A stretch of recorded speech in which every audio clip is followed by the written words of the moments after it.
We continue now at the top of Daf Yadalad Amud Aleph Mesechet Shekalim. This is Shekalim Daf 14a. The Gemara is discussing Nechunya, who used to dig the pits for the Oli Regalim, that they should have water. And the Gemara says he knew Haydein Keif Mekorer Maya, V'Haydein Keif Ispe Sharvuve, V'Adhechon Sharvruvuse Matya. He knew which rocks had cold water, he knew which rocks had warm water, and he knew until where the warmth reached when it came to every rock. And the Gemara says, Amar Rabbi Eliezer says, nevertheless, Umeis Beno Batsama, even though he did all of this on behalf of the public, his son died from thirst. And the Gemara elaborates. Amar Rabbi Chanina says, Man Damar Achmona Vatron, anybody who says that HaKadosh Baruch Hu is a Vatron, he forgives, he doesn't collect his debts, Yes Vatron B'nei Meuye. So that person, his intestines shouldn't function properly. Meaning, God always makes sure to collect debts. Rather, on the contrary, God may be slow to anger, maybe he delays in paying back retribution, but he will always collect what he needs to collect. Amar Ravacha says, Ksiv, because the pasuk says, Usvivav nisara ma'od, and we darshan from there those who surround him, medaktek imoyen kechut hasara, meaning those who are closer to HaKadosh Baruch Hu, those who are tzadikim, HaKadosh Baruch Hu is medaktek with them kechut hasara, like the string, like a hair, meaning even for the smallest things, God will punish those who are close to him. And the same basic idea, the Gemara continues. Amar Rabbi Yossi lo mitam zeh. Rabbi Yossi says it's not learned from that pasuk. Ella mitam hazeh, not learned from that pasuk. Ella min madach siv. Rather, it's learned from the following pasuk. The pasuk says, "V'nora hu al kol sevivav." His fear, his awesomeness is on all those who surround him. Moro al akrovim. His fear is on those who are close to him. Yoser min harachokim, even more than those who are distant. Now, the idea over here is that Nechunya, who used to dig the pits, he used to not cover up the pits. Really, you're supposed to cover up the pits. Now, he wasn't obligated to cover the boros because they belong to the public, but nevertheless, again, since he was considered to be a tzaddik, since he was considered to be close to HaKadosh Baruch Hu was medaktik with him, kechut hasara, and that's why this happened, that Meis Beno B'tzama, that his son died of thirst. And the Gemara continues with a related story. Rabbi Chagai b'shem Rabbi Shmuel bar Nachman. Rabbi Chagai says in the name of Rabbi Shmuel bar Nachman, Ma'aseh b'chassid echad, shayachofer boros shichna ma'aros la'ovrim v'shavim. There was a ma'aseh with a certain chassid who used to dig pits for those who were traveling, that they should have water. There was once a story where his daughter was traveling to get married, v'shat fanar, and she drowned in a river. And everybody was coming to try to console him. And he did not accept the consolation. All Rabbi Pinchas ben Yor legabe, so Rabbi Pinchas ben Yor went to him, the same thing. He tried to console him. And again, he didn't accept the Tanchumen. Amar lo, and so Pinchas ben Yor said to everybody else who was around, Deinu chasidchon, this is the guy that you consider to be a chassid. He's not accepting the din of HaKadosh Baruch Hu. Amru le, so they explained to Rabbi Pinchas ben Yor, Rebbe kach v'kach hayose, kach v'kach irule. Well, of course he doesn't accept it. This is what he used to do. He used to specifically do a mitzvah on behalf of the public involving the digging of the pits for the water. And look what happened to him. His daughter drowned. Amar, so then Rabbi Pinchas ben Yor said, is it really possible that this person honored the Creator through a mitzvah having to do with water, and he gets punished like this with water? It can't be. Certainly his daughter will be saved. Immediately news came to the city, the daughter of this particular individual, this particular chassid, has returned, she has been saved. Some people say she was saved, she was able to grab a branch. And some people say Malach Yorad Kidmus Rabbi Pinchas ben Yor V'itzila. There was an angel came in the image of Rabbi Pinchas ben Yor and saved her. And nevertheless, the point is she was saved from this because of the mitzvah that he had performed. And the Gemara continues at the two dots, quoting the Mishnah, Gevine Kruz. Gevine was the announcer in the Beis HaMikdash. And the Gemara explains, Shayam Achriz Beis HaMikdash. He used to make announcements in the Beis HaMikdash.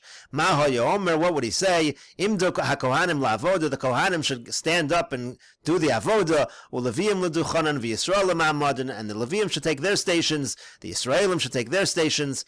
And the Gemara says, Agrippas HaMelach, Agrippas the king, he was a king during the second Beis HaMikdash, Shama kolo ad ches parsos, he would hear the voice of this announcer from 8 parsos away, v'nasan lo matanas harbe, and he gave to him many gifts, he gave to him many presents. And the Gemara continues at the 2 dots, quoting the Mishnah, Ben Gever al Ne'ilas Sha'arim. Ben Gever was in charge of the closing of the gates.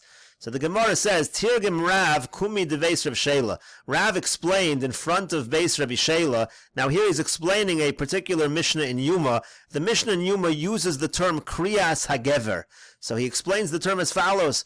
Kara Gavra Achriz Karuza. That Mishnah in Yuma is referring to the person who used to make the announcement. Specifically, the Mishnah in Yuma is referring to Givini that we just quoted above, who used to make the announcements in the Beis HaMikdash. So when he gave this explanation, Amar Lei, he responded to Rav, Emor Kara Tarnagola. And this Mishnah in Yuma, how do you know it's talking about an individual, a person who made the announcements? Maybe the word Gever means the rooster. At the time that the rooster crows, that also could be what it means when it says the term Kriyas HaGever. So the Gemara says, Amar Lei said back to him, V'ataninon ben Gever. What are you talking about? In our very Mishnah here in Shekalim, it uses the term ben Gever.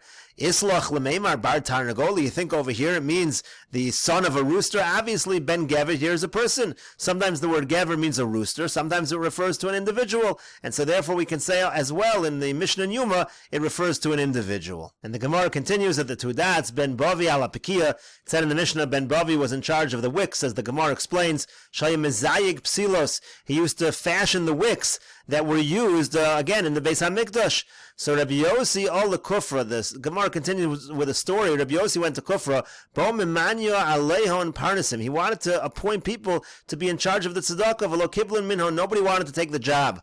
All of Yomar Kumeo, and so then he went up and he said to them as follows: Ben Bavi ala Pekia. Ben Bavi was in charge of the wicks. Umayim zesh and Ismana ala Psilos. If this guy who all he was in charge of was wicks, Zachal himanusim Gedolei Hador. He's mentioned together in the Mishnah with all these other Gedolei Hador.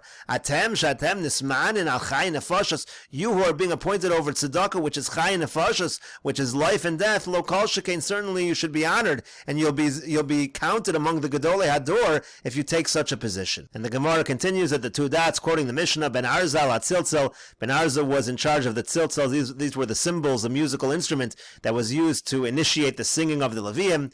And the Gemara says, Ki ha de taninon tamon. It's like the Mishnah says in Mesechet Talmud, Heinef haskan besudrin. The skan, the vice kohen gadol, used to wave the sudrin. These were kinds of scarves. V'hikesh Ben Arza al Tzilzel. That would be the sign that Ben Arza should strike the cymbals, should strike the musical note to initiate the singing of the Levium. And the Gemara continues at the 2 dots, Hugras ben Levi al Ashir. Hugras ben Levi was in charge of the singing. Amar Rabbi Acha says, Nima Yesero HaYodei. He knew a great, pleasant way of singing. V'yamru olav al Hugras ben Levi. And they said about Hugras ben Levi, Shayamanim eskolo bezemer. He would be able to fluctuate his voice in certain kinds of song. Uchashahaya noetz godlo besoch piv. And when he would put his thumb into his mouth, Hayamotzi kama mine zemer. He could make all kinds of musical notes. Vayu kalecha v'kohanim nizrokin lo bevas rosh. And when all the rest of the kohanim would hear the music that he was playing, they would shake, they would tremble because of the sound of his voice. And the Gemara continues at the 2 dots, quoting the Mishnah, Beis Garmu al Maisi lechem aponim. Beis Garmu was in charge of the lechem aponim, the weekly bread. And the Gemara says, Beis Garmu hayu bikiyin b'maisi lechem aponim uveridioso. Beis Garmu were experts in making the lechem aponim and removing it from the oven. They were able to remove it without cracking the bread. V'lo ratzu l'lameh. They didn't want to teach anyone else how to do it. Shalchu chachamim ve'eviu umnim Alexandria. So the Chachamim removed them from their position, and they sent and they brought workers from Alexandria. They were also experts in making the lechem aponim. However, they were not experts when it came to removing it from the oven. And so the Gemara says, Beis Garmu hayu masikin mibifnim, slightly different gears here, va'ofen mibifnim. Beis Garmu used to be able to light the fire on the inside of the oven, and they used to be able to bake the bread on the inside of the oven. V'lohaisa misafeshes, it would not become moldy. Ve'elu, but when it came to these workers from Alexandria, hayu masikin mibachutz, v'rod mibachutz, they used to do everything on the outside, on the outer surface of the oven. V'haisa misafeshes, and the point is, it used to get moldy because they weren't able to do it on the inside, because if they did it on the inside, they wouldn't be able to remove it without cracking it. So once the Chacham found out what was going on, Amru, they said, everything that HaKadosh Baruch Hu created is for his honor. Shenemar, like the pasuk says, everything is for the sake of Hashem. So so they decided we can't have these workers from Alexandria anymore. Let's get back the original workers from Beis Garmu. So they sent for them, and they didn't want to come until they doubled their wages. Yud Beis Mana Hayu Notzlim V'Nasalem Chavdal. Originally they were getting paid 12 mana, now they took 24. Rabbi Yehuda says Chavdal Hayu Notzlim. Originally they took 24. V'Nasnu Lehem Memches, and now they gave them 48. So the story continues. Amru Lahen, they said to them, If Neimayin Atem Rotzim Lalamid, why don't you want to teach your skills? Amru Lahen, they said to them, Misores Hibi Adenu Me'abuseinu. We have a tradition from our forefathers. Shabayis Hazeh Asid Lecharev. This house, this Beis Hamikdash, in the future will be destroyed. Shelo Yilmedu Acherim V'Yasu Lifnei Avodah Zarah Shalhan. We don't want to teach it to anybody because others might learn how to do it, and then they're going to perform the same action in front of their Avodah Zarah. And the Gemara says, "B'dvarim halolim maskir nosan l'shvach." For this, we now praise this family. Shelo yatsa biad b'neihem pas nekiya me'olam. We praise them for the following: that they never allowed their children to have pas nekiya, to have good bread. Shelo yehu omrim imayis lechem aponim hein ochlin. That people shouldn't say they're eating from the lechem aponim. They would always make sure that their family was eating coarse bread, so no one should say that they stole the lechem aponim for themselves. And the Gemara continues at the two dots, quoting the Mishnah, Beis Avtinas al Maisa Ketores. Beis Avtinas was in charge of making the Ketores, and the Gemara here has a very similar story that we had about Beis Garmu, about the Beis Avtinas. So Beis Avtinas, so you begin al Maisa Pitum Ketores. The people of Avtinas' household, they were experts at making the Ketores. Uve Mala Oshen, they were also experts at Mala Oshen. Mala Oshen was one of the ingredients in the Ketores, a particular kind of grass that made the smoke rise perfectly straight. V'lo Ratzu L'Lamed, they didn't want to teach anyone else how to do this process. Shalchu ve'viu umnin me'Alexandria shel Mitzrayim. They sent and they brought workers from Alexandria and Mitzrayim. Vayu bekiyin v'pitum ha'ketoras uv'mal ha'oshen lo hayu bekiyin. And again, they were experts at the pitum ha'ketoras. They can make the ketoras, but they weren't experts in identifying the mal ha'oshen, the one that could make the perfect pillar of smoke. Shel beis ha'avtinas ha'isa misameres v'ola kemakel. The ketoras of the beis ha'avtinas would go up like a staff. It would go straight up, uposa v'yoredes, and then it would spread out when it hit the ceiling, and then it would come down. But when these people made the ketoras from Alexandria, so it just spread out immediately. Immediately the smoke would go in all directions. Once the Chachamim found out about this, Amru, they said, everything that HaKadosh Baruch Hu created was for his honor. Like it says, everything is created for my honor. So therefore they said, so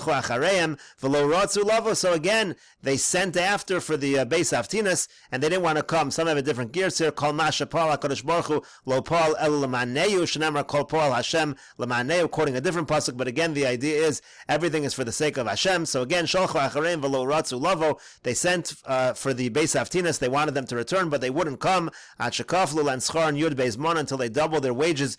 Originally yud beis mana hayu notlin. Originally they were taking 12 mana. V'nasnu and chavdalid, they gave them 24. Rabbi Yehuda says chavdalid hayu notlin. They originally took 24. V'nasnu and memches, now they gave them 48. Amru Lahen, they said to them, why do you want to teach the Maisa Ketoras to others?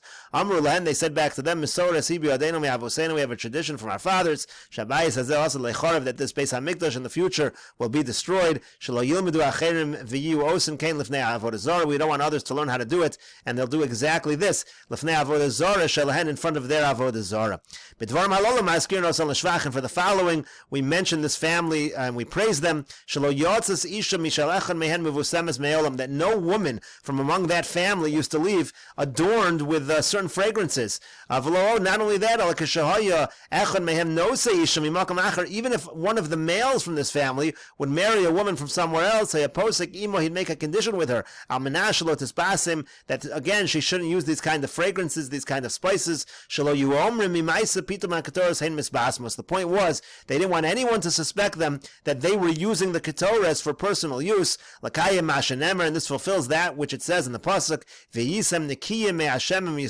you should be innocent not only from God but also from Klal Yisrael. No one should have any suspicions. You shouldn't do anything that should cause people to suspect you of transgressing. But the Gemara does continue with a criticism of the Beis Haftina. Some Rabbi Yossi says, Pamachas hayisiomid b'Yerushalayim. One time I was standing in Yerushalayim, umatzasi tinok echad mishal Beis Haftinas, and I found a certain child from the house of Haftinas. Amarti lo, I said to him, B'ni, my son, Me'izu mishpachad, what family are you from? Amar li said to me, Mishpachas Ploni, I come from this particular family, the Beis Haftinas. Amarti lo, I said to him, B'ni, my son, Avosecho lefishin eskavnu l'rabos kevodunu l'mayit kvod shamayim. Your forefathers, since they had the intention to increase their kavod, they didn't tell anyone else how to make the pitum hakatoris, and they also, in this way, they also minimized kavod shamayim lefikach. Therefore, kevodam nismai, their honor has now been diminished. There's no more Beis Hamikdash. Kvod shamayim nisraba, but the kvod shamayim has now increased. Some say what this means is that even though the Beis Hamikdash is destroyed, the Shechina is molech chol ha'olam kevodo. The honor of God fills the entire world.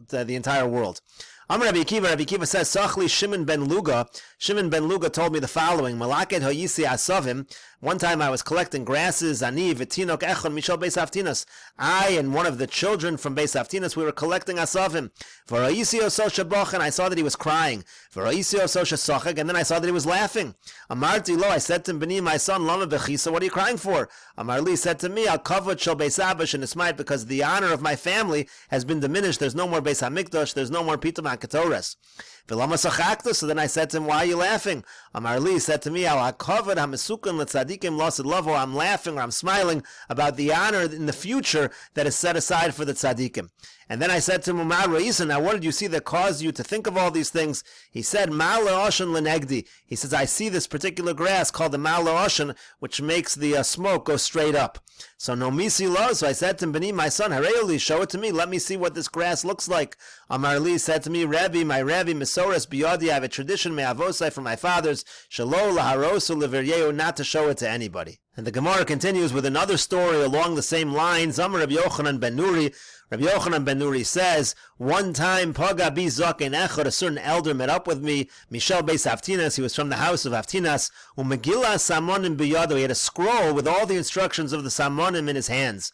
Amar li, so he said to me, Rebbe, my Rebbe, l'sha'avar hayu Beis Abba tznuin. In the past, my family was very private about this, v'hayu, and they would, and we'll continue with this discussion in the next video on Daf Yudalid Amud Beis.